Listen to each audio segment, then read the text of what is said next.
সে কোরআন হাদিসের দুটি কথা বলা এবং শোনার তৌফিক দিয়েছেন, এজন্য দিল থেকে আল্লাহ পাকের শুকরিয়া আদায় করে আলহামদুলিল্লাহ। সরকারে দু আলম তাজদারে মদিনা, যাহাকে সৃষ্টি না করলে আসমান জমিন যত কিছু আমরা দেখতেছি কিছুই সৃষ্টি করা হতো না, সে রসুলের প্রতি একবার দরুদ পড়ি সাল্লাল্লাহু আলাইহি ওয়াসাল্লাম। আল্লাহ রসুলের হাদিসের সমুদ্র থেকে একখানা হাদিস আপনাদের সামনে তেলাওয়াত করছি। সরকারে দু আলম নবী সাল্লাল্লাহু আলাইহি ওয়াসাল্লাম বলেন, লা ইয়াদখুলুল জান্নাতা গুজিয়া বিল হারাম।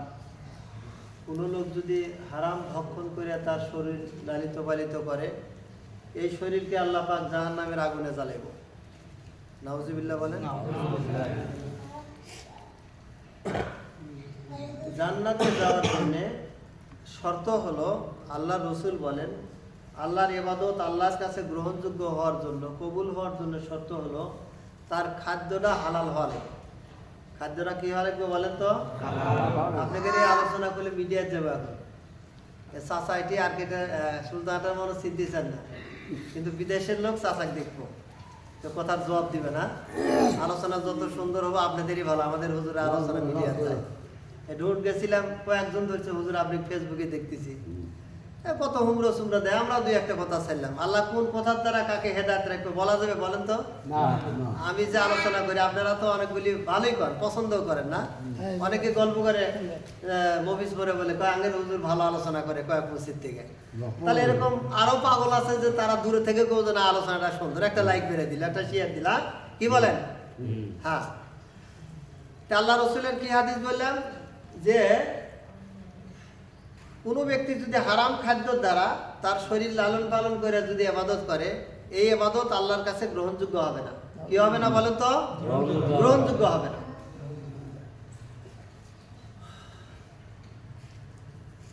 শুধু ইবাদত করলেই হবে না, ইবাদতের দুইটা রূপ আছে, একটা জাহের আর একটা হলো বাতিন।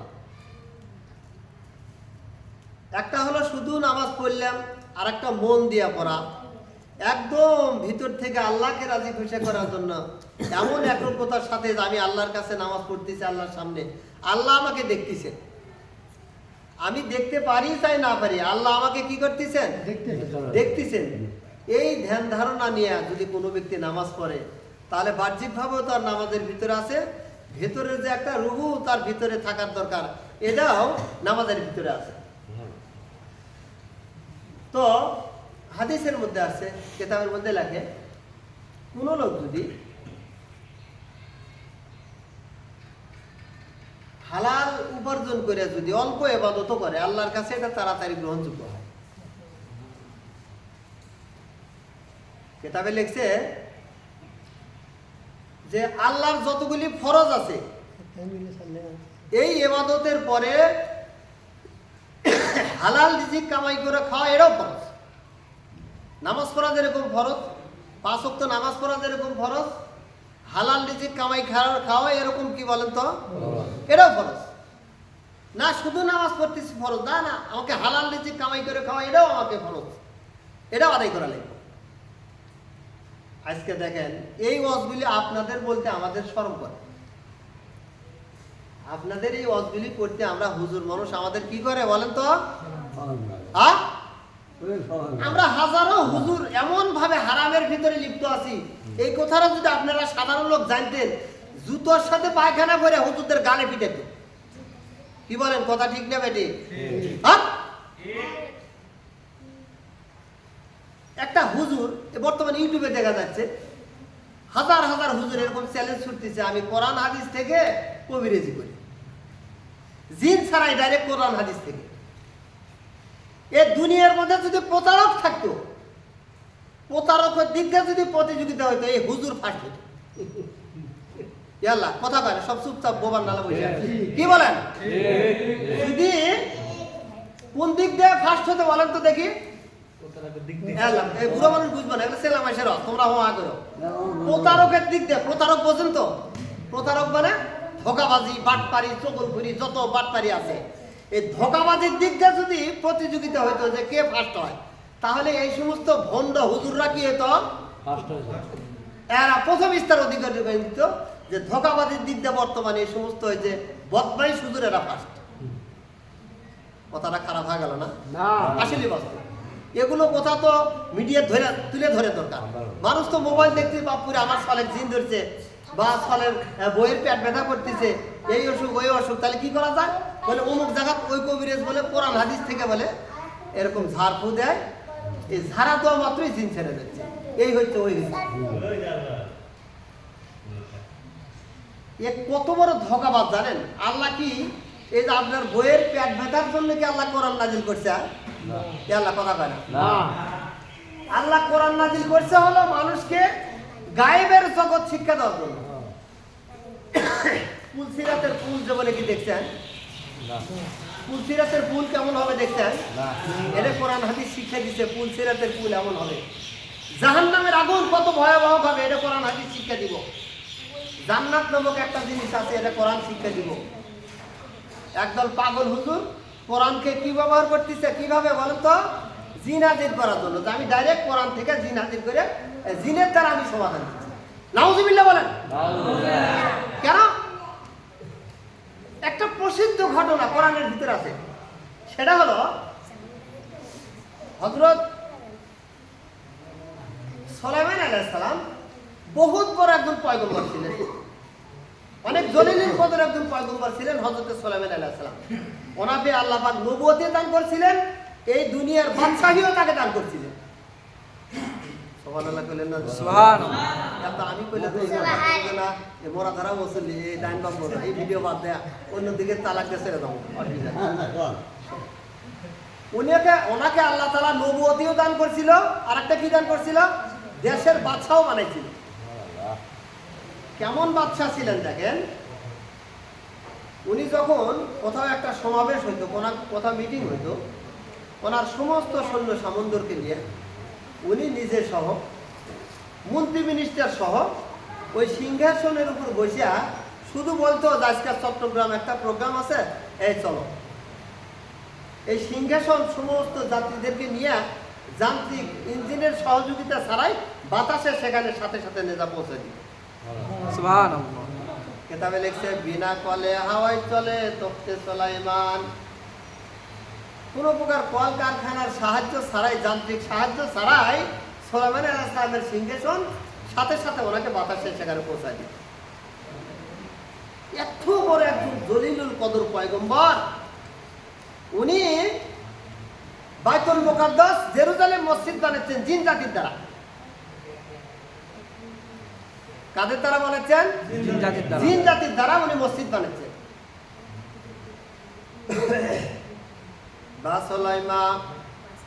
বাসলাইমা দাদে মুনকো সরওয়ারি, বাসলাইমা দাদে মুনকো সরওয়ারি, সুদমতি এ খাতে মাসদা ও পরি, সুদমতি এ খাতে মাসদা ও পরি। সমস্ত জিন জাতিকে আল্লাহ তাআলা হযরত সুলাইমান আলাইহিস সালামের আনুগত্য বানায় দিয়েছে। সুবহানাল্লাহ। জিনদের যদি বলে যে এখানে আজকেই পাগার করা লাগবে, বাড়ির বৌসাল বাদ দিতে এসে পুকুর করা শুরু হয়ে গেছে। কারা করে? জিনেরা করে। সার্বক্ষণিক উনি যা বলে বলতে দেরি, জিনেরা ওই কাজ করতে দেরি করে। তখন সুলাইমান আলাইহিস সালাম পাতালে বাইতুল মুকাদ্দাস জেরুজালেম মসজিদ বানালেন। এই উনি লাঠি নিয়ে, লাঠির উপর ভর করে দাঁড়া আছেন, জিনেরা কাজ করতে আছে, কাজ করতে আছে, কাজ করতে আছে। আল্লাহর কাছে দোয়া করলেন, আল্লাহ এই বাইতুল মুকাদ্দাসের এই মসজিদের কাজ সমাপ্তি হওয়ার আগে আমি সুলাইমানকে যেন তুমি আমার কাছে যেন আজরাইল পাঠায়, আমার দ্বারা এই কাজটা সমাধান করে। কাজটা দোয়াটা ভালোই করছে না খারাপই করছে? এর দ্বারা বোঝা যায় বান্দার ভালো কাজের আল্লাহর কাছে তামান্না করা, আকাঙ্ক্ষা করা, এটা ভালো কাজ। নবী রাসূলের দ্বারা সাবেত।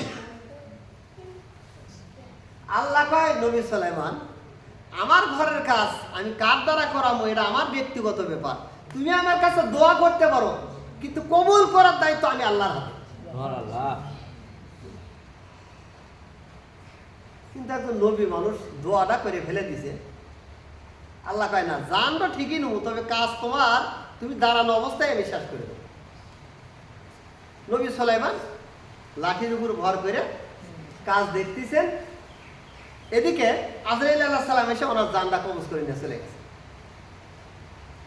জিনেরা মনে করছে যে বাপরে বাপ, যেভাবে তাকায়া আছে, এই যদি ফাঁকি দেয় নবী সুলাইমান কিন্তু আমাদের পিঠে শেষ করে দিবে। কাজ যখন শেষ, লাঠিটা ভেঙে উনি জমিনে পড়ে গেছেন। জিনেরা চিন্তা করতেছে, হাইরে 6 মাস পরে এত কাটাকাটি করলাম, আমরা যদি আগে জানতাম তো নবী সুলাইমান মারা গেছে, আর এই ভেজালে কাজ আর আমরা করতাম না, কখন বাড়ি বিলে চলে গেলাম। সুবহানাল্লাহ কইছে। এখান থেকে একটা সূক্ষ্ম দলিল নেন আপনারা, সেটা হলো জিনেরা যদি গায়েবের খবর জানতো, গায়েবের খবর মানে অদৃশ্যের খবর যদি জানতো, তাহলে নবী সুলাইমান কখন মারা গেছে জিনেরা জানতো। কি বলেন আপনারা? কথা বলেন না কে? যদি জিনেরা গায়েবের খবর জানতো যে না কখন নবী সুলাইমান মারা গেছে, ওরা তো গায়েব জানে না। তো গায়েবের খবর একমাত্র জানে কে বলেন তো? আল্লাহ ছাড়া দুনিয়ার কোনো ব্যক্তি, নবী রাসূলরাও গায়েবের খবর জানে না। তাহলে নবী সুলাইমান যখন মারা গেছে, এটা যদি জিনেরা গায়েব জানতো, তাহলে তারা কাজ বাদ দিতে না, যার আমরা কাজ করতেছি এই লোকটাই মারা গেছে, আমরা এখন অযথা বেকার কাজ করে লাভ কি, তারা চলে যেত। এখন প্রশ্ন হলো যে হুজুর কোরআন দ্বারা জিন হাজির করতেছে, যে জিনের দ্বারা আমি ট্রিটমেন্ট দিই, এখন বলেন যে জিন দ্বারা যে আপনি ট্রিটমেন্টটা দিবেন, সমাধানটা আপনি দিবেন, জিনই তো গায়েব জানে না, তাহলে এই জিনের দ্বারা হুজুর কোথায় কি পুঁতে রেখেছে কে, এটা কিভাবে সে জানলো, কিভাবে সেখান থেকে সেই তাবিজটা খুলে নিয়েছে, পোষা ডিমটা খুলে নিয়েছে, শ্মশান ঘাটির কাপড়টা তুলে নিয়েছে, আপনার স্ত্রীকে সমাধান দিব রোগের, এটা যদি জিনেরা জানতো, তাহলে নবী সুলাইমানের জিন বেশি শিক্ষিত। তাই এই জামানার বদমাই হুজুররা যে সমস্ত জিনের দ্বারা প্রতারণা করতেছে, এই হুজুরের জিন শিক্ষিত। কথা কানা কোন জিন বেশি শিক্ষিত? তাহলে এই জামানার এই সমস্ত প্রতারক হুজুর যে বলতেছে যে আমি ডাইরেক্ট জিনের দ্বারা সমাধান করি, এ দুনিয়ার কোনো কাজকর্ম করে না, অপদার্থ, অযোগ্য, ধ্বজভঙ্গ হুজুর, এরা এই জিনের কবিরাজ না পাগল হয়ে গেছে। কত বড় পাগল দেখেন, একদম কাম কাজ করে না, ধোঁকাবাজে একটু চালু মানুষ, এ বাড়ির যা জিনের দ্বারা সমাধান দিবে, যে অজগুবি না অমুকের স্ত্রী জিন হাজির করা শিখছে এবং সে ভালো ভালো রোগ ভালো করে দিচ্ছে। এরে বাপরে বাপ, মানুষ যাচ্ছে কত বলে 501 টাকা, কত বলে 1002 টাকা, এমন কায়দায় আপনার থেকে টাকা না নিচ্ছে, যাওয়ার পরে বলতেছে যে তাহলে 30 টাকা আসনি দেন। আসনি কত? কথা বল, আসনি কত? 30 টাকা। হ্যাঁ, তাহলে বলো সালামু আলাইকুম, উইতি সালাম দিচ্ছে, কার কি বলে নাম কও, বলে অমুকে। আচ্ছা, জিন যদি কোথায় কি পুঁতে রাখছে, কোন লোকটা কখন, এটা যদি জানে যে কার নামে আসনি দিচ্ছে, এই জিন এটা জানে না? আল্লাহ কথা বলে তাহলে যে কাজের সমাধান দিব এটাও তো গাইবে, এটা যদি জিনে জানে, তাহলে কোন লোকটার আসনি দিচ্ছে এটা আবার কেন বলা লাগবে? এটা জানার কথা না? এই কথাটাও জিনে জানার কথা, কিন্তু এই পাগল এমন পাগল হয়ে গেছে, ও খালি স্বামী বলতেছে যে আমি বলে জীবন শেষ করে দেবো, টাকা দাও, ও কবিরাজের ভালো গুণাগুণ বাপুরে দেখতেছে, বাপুরে আমার এই বয়সে যদি বউ মেরা যায় তাহলে আমার তো জীবনই শেষ, টাকা যা লাগে গরু বেছে নিয়ে যা, মুরগি বেছে নিয়ে যা, হাঁস বেছে নিয়ে যা, সেখানে দিচ্ছে, দেওয়ার পরে 10টার কাছে একটা ঠিক কি করছে, এমন একটা ভাষা ব্যবহার করতেছে, আপনি সাদা মাটা লোক, এরা তো সাদা গ্রাম্য মানুষ, লেখাপড়া জানে না, কোনো কলা কৌশল জানে না, বলতেছে গে শোন, উত্তরে দক্ষিণে তো যার সাথে খাতে ওইটি তোর পোস্ট কাটতেছে, তুই তো টের পাচ্ছ না, তোর কাছের লোকই তোর পোস্ট কেটে কেটে দিচ্ছে। এই দেখা যায় বাপুরে, তাহলে কলেজের ওইটি তো ওকে সাথে তো আমার আল্লাহ চলাফেরা দিয়েছে, তাহলে এই যে মনে হয় আমার কাজ সারতেছে। আপনার একটা বাড়ির আশপাশে 4টা গ্রাম থাকে, তাই না? পূর্ব, পশ্চিম, উত্তর, দক্ষিণ, চারপাশে 4টা গ্রাম থাকে না? 4টা গ্রামের কোনো একটা লোকের সাথে আপনার কিছু না কিছু সম্পর্ক নাই, কথা বলে কোনো না ভাবে আত্মীয় সম্পর্ক হতে পারে, বন্ধুত্বের সম্পর্ক হতে পারে, স্ত্রীর সম্পর্কে কোনো আত্মীয় সম্পর্ক হতে পারে, কোনো না ভাবে যখন 4 কোণার যে কোনো এক কোণা আপনি দেখে দিচ্ছে, তখন মার করবেন ওই গ্রামের আমার কার সাথে সম্পর্ক, তাহলে ও রে এই লোকই আমার শেষ করে দিচ্ছে, এই লোকটার সাথে আপনার কোনো দ্বন্দ্ব নাই, কিচ্ছু না, অথচ লোকটা অযথা আপনার সাথে একটা ক্লিকবাজি করে আজীবনের জন্য একটা দ্বন্দ্ব তৈরি করে দিল, আর আপনার তিনি 1000 টাকা নিয়ে নিচ্ছে। একটা লোকের যখন শরীর দুর্বল হওয়া যাচ্ছে দেখলেই টের পাবো। আমার কথাই বলি, আপনি যদি গোনাগারা করেন আমার সব কিছু কেন হুজুর আপনার তো আগের থেকে অনেক কাবু হয়ে গেছে। যারা চেহারা দেখছে তারা ঠিকই বলবো না কিন্তু গত সপ্তাহ থেকে এই সপ্তাহ আপনার চেহারা কেমন হলদে হলদে হয়ে গেছে, চেহারা কেমন মলিন মলিন দেখা যায়। আচ্ছা আপনি দাঁড়ালি অসগুবি দাঁড়ালি আপনি মাথা ঘুরবেন, কোন শরীর দুর্বল হলে দাঁড়ালে কি হবো কথা পান না মাথা ঘুরবো না মাথা ঘুরবো। আপনি আগে ফজর নামাজ আগে ভাগি চাতন হয়েছে কিন্তু এখন দেখতেছি আপনার মনে হয় যে ওই আজান পার হওয়া যায় তাও মনে হয় বিছনার তিনি না উঠে বসে থাকে শুয়ে থাকি খালি মানে আসলেই বাস্তব আপনার কথা কি সব বলা আপনি ফাইন করে ডাক দেয় আপনি খালি খেট খেটে মেজান বসে থাকে কেন শরীর দুর্বল কারো কথাই ভালো লাগতেছে না কি এগুলো লক্ষণ ঠিক আছে না এসে বাড়ি করছে সব দুই চারটাও ভুল গেছে তবে অধিকাংশ কথাই আমার সত্যি সত্যি কইছে। আচ্ছা কথাগুলি কোনটা ভুল করেছে আসলে এই কবিরে যে তো আপনিও পারবেন আমাদের মাদ্রাসা পূর্ব এক ছাত্র বাড়িপুরে একটা গণক আসার পর এই গণকটা গোনাফারা করতেছে তোর 20 বছরে একটা ফাড়া গেছে সামনে বড় 3টা ফাড়া আছে কটা ফাড়া আছে 3টা ফাড়া আছে এটা তুই বেঁচে যাস তাহলে আর 30 বছর তুই আরামে বাঁচবো আর তোর ঠেকানোর কোনো কায়দা নেই দেখছে বাপুরে গণক সাহেবের তিন বাঁচার কি কায়দা এখন ওই ঘুমচুম যা যা কোয়ার এই 2-4 এই গাছের মোটা ওই গাছের মোটা এই তারিখ দাম 750 এটা 350 এটা ফ্রি দেবনি বোঝা নেই কথা ফ্রি পাইলে বাপ করে 3টে নেওয়ার পরে একটা ফ্রি তার তো সুবিধা আছে আর ওর তো কোনো না যে টাকা লাগে না। এখন এক ছাত্র পিছন থেকে এসে কান সারা যেতে কইছে এমন এক চোয়ার বাড়ছে উল্টে গেছে চেয়ার থেকে পড়ে জ্ঞান ফেরার পরে এখন বিচার বাবুরে অমুক ছেলে দেখা যায় ভালোই মাদ্রাসায় পড়ে এই ছেলেটা যে আমাকে এরকম কান সারা চোয়ার মারলো বিচার ঠিক আছে ময়মুরবি দেখেন বিচারে যাওয়াই আমার হবি দেখার পরে বলতেছে যে দেখেন উনি এই লোকটার সাথে জীবনে পরিচিত না এর 20 বছর আগে কি ফাড়া গেছে সেটাও সে বলে দিল আবার 30 বছরে কোন কোন ফাড়া আছে এটাও জানে তাহলে অক জায়গা আজকে চর মানবো এই ফাড়াটা যে আজকে আছে এই ফাড়াটা কি সে কোনো করে পারে নাই কথা কয় না কে বলছে সে 30 বছর আগে কি হবে পরে কি হবে এই গুণাপরা যদি সে করতে পারে ওর যে আজকে চর নামক একটা ফাড়া আছে এই ফাড়ার গুণাপরা সে করে নাই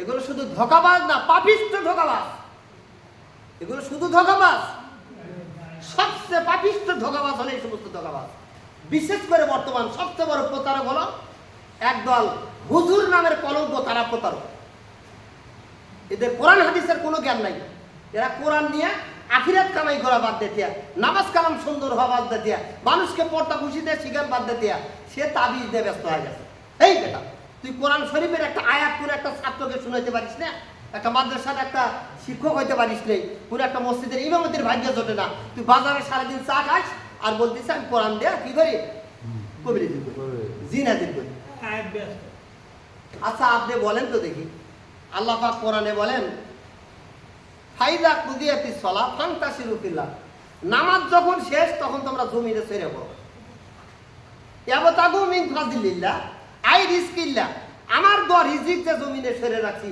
তোমার একটা গরু আছে গরুর জন্য একটা বা ঘাস নিয়ে এসো মাঠে ধান লাগাইছো ধানের ভিড়ে একটু নিয়ে যাও 2টা বকরি আছে বকরির জন্য কিছু ঘাস নিয়ে এসো তোমার দোকান আছে দোকানে তুমি চলে যাও তোমার স্ত্রীর বাড়িতে কাজ করতেছে তার সাথে একটু হেল্প করো বিভিন্নভাবে তুমি বিভিন্নভাবে যখন হাত নাড়াচাড়া দিবে ওই কাজের মধ্যে দিয়ে আমি আল্লাহ তোমাকে রিজিকের সন্ধান দান করব সুবহানাল্লাহ এই আল্লাহর নামে সকালবেলা 4 টোপলা নিয়ে জোরদার টোপলা নিয়ে বানাইছে মফিজপুর যা বসতেছে ও বেশা করছে হুজুর আমার এই সমস্যা বলে ঠিক আছে ডাইরেক্ট কোরআন থেকেই করে কত 1550 টাকা লাগে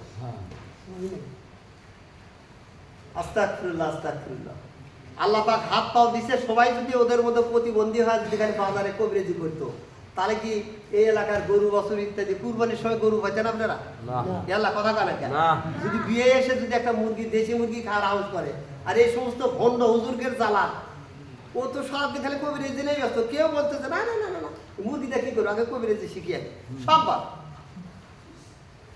জিন কোনদিন সমাধান দিতে পারে এই তো আপনি স্পষ্ট কোরআন দিয়ে আপনি দলিল দিলাম না যদি জিন যদি গায়েবের খবর জানতো আমি 3-4টা কবিরাজের কাছে গেছিলাম নাম বললে গিবত হবো পরের দিন যা টাকা ঘুরে নিয়েছি। ওই কয় আমি তো ঠেটা মানুষ, বোঝার যে জায়গা প্রশ্ন করতেছি সব জায়গায় এরকম। বললাম যে শোনেন শোনেন, আসনি আপনাকে দিলাম, আসনিটা আপনাকে দিয়ে দিলাম, এখন বলবেন না উল্টা পাল্টা শুরু করে দেয়।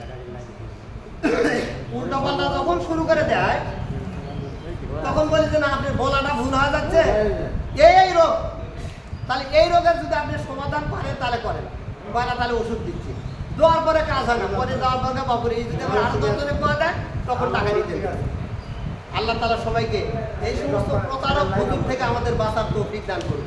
সকলে বলেন আমিন। ওয়া আখিরু দাওয়ানা আলহামদুলিল্লাহ।